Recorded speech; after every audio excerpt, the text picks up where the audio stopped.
On to Yemen, thousands of Yemenis have taken to the streets in the capital Sana'a to denounce Saudi Arabia's aggression against their country.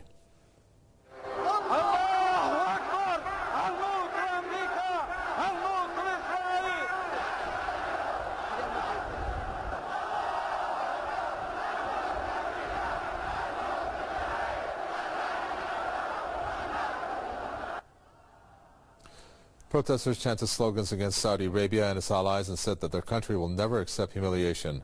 They blamed Riyadh for spreading terrorism in the Middle East and described the ruling Al Saud dynasty as a cancerous regime. The demonstrators also lashed out at the U.S. and Israel for conspiring against Yemen and blamed them for creating chaos in the country. They have pledged to stand firm against the Saudi aggression. Yemenis have time and again held massive rallies to show their frustration with foreign intervention in the internal affairs of their country. At least 20 Saudi-led coalition ground troops are already in Yemen, with more on the way. That's according to Yemeni officials who say that the reconnaissance force landed in the embattled port city of Aden. But Saudi Arabia is denying any sort of ground operation and says that the troops are actually locals. We asked Middle East analyst Catherine Shackdown what the alleged incursion could mean. Some kind of reconnaissance forces trying to kind of figure out, where the Houthis are at and how a military operation on the ground with kind of, the high wood frame on the ground. I don't think they're going in there really to commit just yet. In terms of military intervention, it's always better when something is done quickly. You don't want to drag in because you don't know what the outcome will be. And that's the danger when it comes to Yemen. Yemen is a very, dangerous country. I mean, there are so many dangerous elements in there, in terms of terror, that it is ridiculous to think that a military intervention on the ground will help anything. There have been so many civilian deaths that I think the international community is realizing that it can't continue that much longer. I mean, people will reach a point where they will say no more. This follows 5 weeks of coalition airstrikes in Yemen. Saudi officials had earlier said that a ground operation would indeed eventually follow the bombardment campaign. A potential invasion force is already in position. That's why the airstrikes take an increasingly heavy toll on civilians.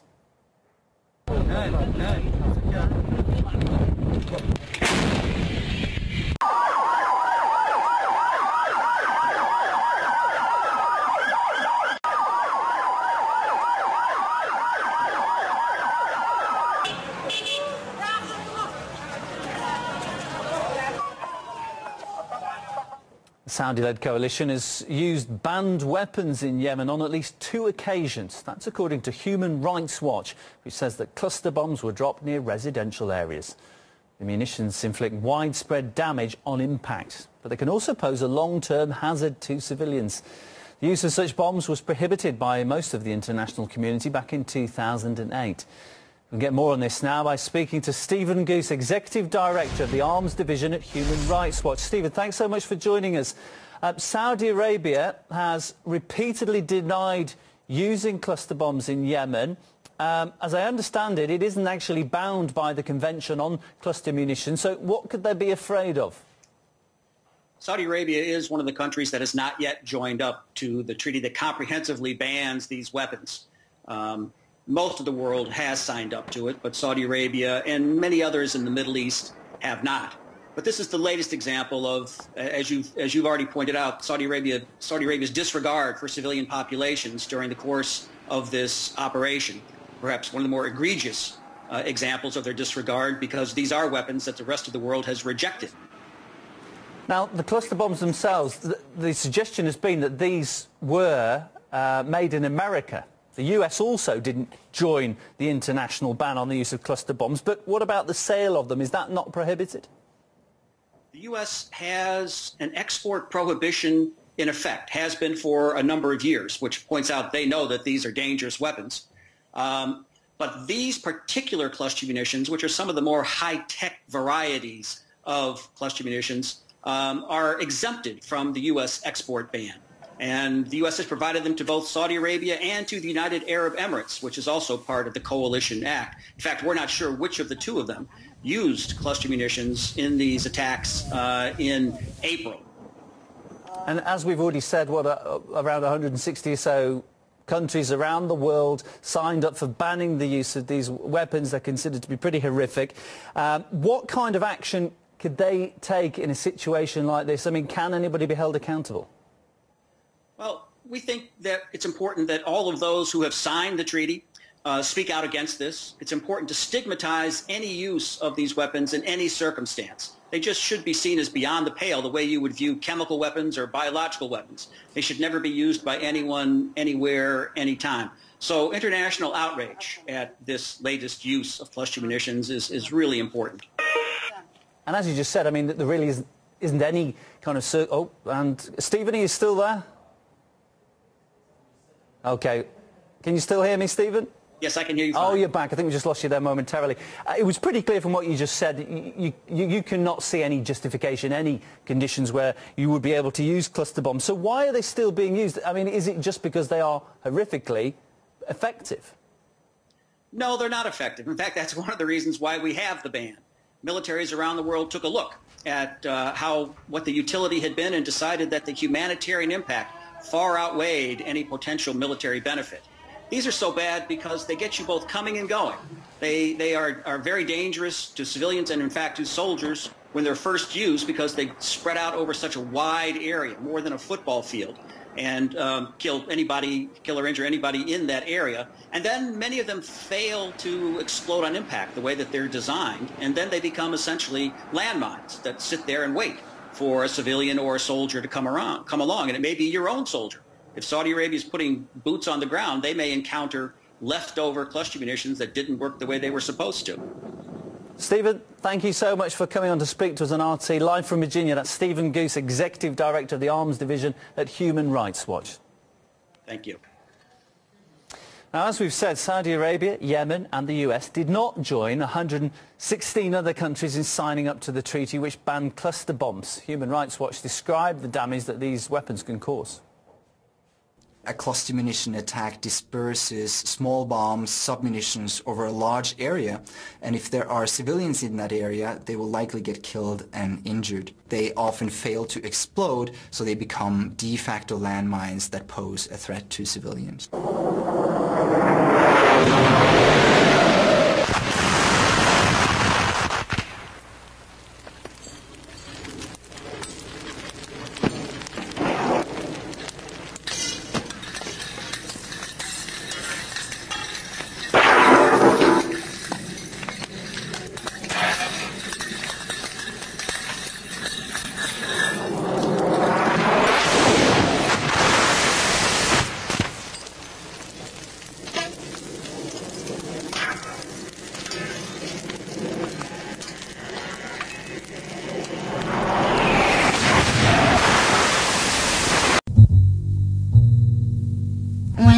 Americans come to Iraq.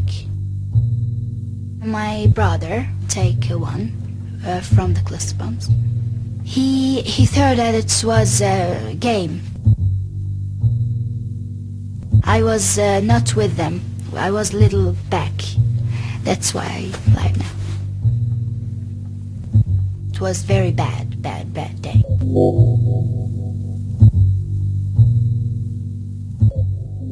Cluster munitions have been widely used since the 1970s. These weapons were developed for high-intensity symmetric war. It's a Cold War weapon. It was designed essentially to stop huge Soviet armored formations and troop formations from rolling across the plains of Europe. This never happened, but the weapon is still there. So how has it been used? It has been used on civilians. Vodio sam jedan normalan život, porodičan život. Odjednom u jednom trenutku sve se to preokrenulo. Više nisam ja ono isti čovjek. United States forces have commenced airstrikes against Serbian military targets in the former Yugoslavia. Bombe su padale 4 do 5 kilometara vazdušne linije u naseljeni deo grada gdje apsolutno nema nikakvih vojnih ciljeva. Ja sam išao prvi da očistim da ne bi nastradalo neko dete ili neki civil. Ali eto, desilo se i meni to. I možda i bolje tako nego da je nastradalo neko dete. Kada sam ležao sam na zemlji. Bol nikakvu nisam osjećao. Desnu ruku vidio sam odmah da nemam. Strašno. Strašno. They're a very indiscriminate weapon by definition. They're dropped, often spreading over a very large area. It's very difficult to actually pinpoint a target with them, and many of them fail to detonate. They stay unexploded on the ground for years, sometimes decades after, which is why they pose such a problem to civilians. These things oftentimes do look like toys. The oldest ones that are still found in Laos and Cambodia and Vietnam do look like balls. Some of the newest types, like Israel used in Lebanon or the U.S. used in Iraq, kind of look like a D-cell battery with a pretty ribbon attached. The ribbon attracts children.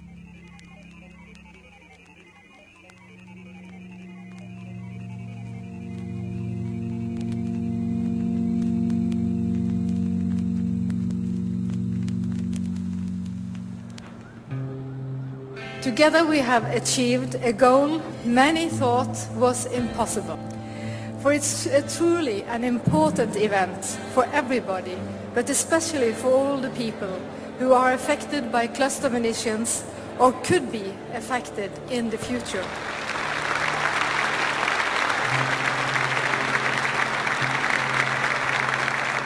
A few years ago it was an impossible thought that we would actually achieve a treaty that over 100 governments would sign to say yes, we ban this whole weapons type. We need you for the long haul.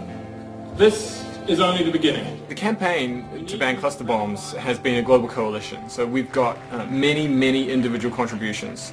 U ovom istorijskom danu, kada se potpisuje sporazum o zabrani kasnih bombi, tih ubica. When you have all of these campaigners around the world working together for a common cause, you can really do much more than just the sum of the parts. You can actually achieve something quite momentous, a sort of massive change, and I think that's what we've had here in Oslo.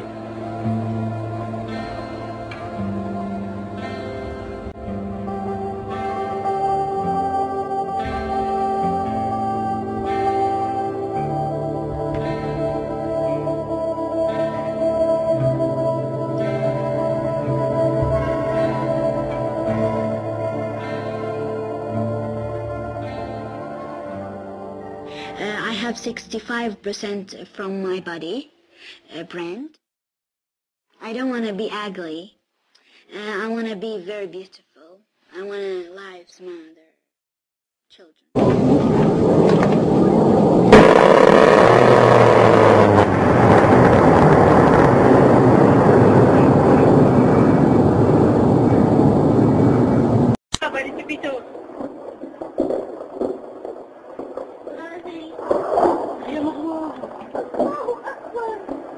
لا إله إلا الله لا لا